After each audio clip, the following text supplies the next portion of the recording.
பணத்தை கொடுத்து அங்கிருந்து கிளம்புறாங்க. எப்படி கிளம்புறாங்க வந்து பார்த்தீங்கன்னா, ஒரு ட்ரக்கில் கண்டெய்னருக்கு பின்னாடி ஒளிஞ்சிட்டு எல்லாம் கிளம்புறாங்க. அப்படியே அங்கிருந்து கிளம்பும் போதில் வண்டி திடீர்னு ஸ்டாப் ஆகுது. அப்போ நம்ம ஹீரோ வந்து பார்த்தீங்கன்னா என்ன ஏது அப்படின்னு சொல்லிட்டு போய் பார்ப்பாரு. அப்போ வந்து பார்த்தீங்கன்னா இவங்க பணம் கொடுத்து கிளம்பினோம் பார்த்தீங்களா, அந்த குரூப்போட ஒரு சில பேர் வந்து பார்த்தீங்கன்னா அந்த ட்ரக்கில் அதிகமான ஆட்கள் இருக்கிறதுனால இன்னொரு ட்ரக்கில் வந்து பார்த்தீங்கன்னா பாதி பேர்த்தை ஏற்றலாம் அப்படின்னு சொல்லிட்டு ட்ரக்கை ஓப்பன் பண்ணுவாங்க. அப்போ நம்ம ஹீரோ வந்து பார்த்தீங்கன்னா முன்னாடி இருக்கிற காரணத்தினால அவரையும் பிடிச்சி அந்த ட்ரக்கில் ஏற்றிடுவாங்க. அப்போ நம்ம ஹீரோயின் வந்து பார்த்தீங்கன்னா ஃபீல் பண்ணுவாங்க. ஏன்னா வந்து பார்த்தீங்கன்னா நம்ம ஹீரோயின் வந்து பேக் சைடில் இருப்பாங்க. நம்ம ஹீரோ வந்து பார்த்தீங்கன்னா என்ன ஏதுன்னு பார்க்க வந்திருப்பார் பார்த்தீங்களா, அதனால் முன்னாடி இருக்கிறதுனால பாதி பேர்த்தை அப்படியே ஏற்றிடுவாங்க. நம்ம ஹீரோ வந்து பார்த்திங்கன்னா முயற்சி பண்ணி பார்ப்பாரு, என் ஒய்ஃப் வந்து ப்ரெக்னெண்ட்டாக இருக்கா அப்படின்னு சொல்லிட்டு சொல்லி பார்ப்பார். இருந்தாலும் பார்த்திங்கன்னா அவங்க கையில் கண்ணை வச்சு நம்ம ஹீரோ வந்து பார்த்திங்கன்னா மிரட்டுவாங்க.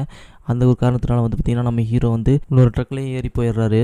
அப்போ நம்ம ஹீரோயின் வந்து பார்த்திங்கன்னா கையில் ஒரு மொபைல் வச்சுருப்பா. அதை வச்சு நம்ம ஹீரோகிட்ட வந்து ஃபோன் பண்ணி பேசி பார்ப்பா. அதுக்கு நம்ம ஹீரோ சொல்லுவார், ஒன்றும் பயப்படாத, நான் வந்து முயற்சி பண்ணுறேன், நம்ம எல்லாம் ஒட்டுக்காக தான் போகிறோம், பயப்படாத ஒன்றுமே அப்படின்னு சொல்லிட்டு ஆறுதல் சொல்லுவார். அதுக்கு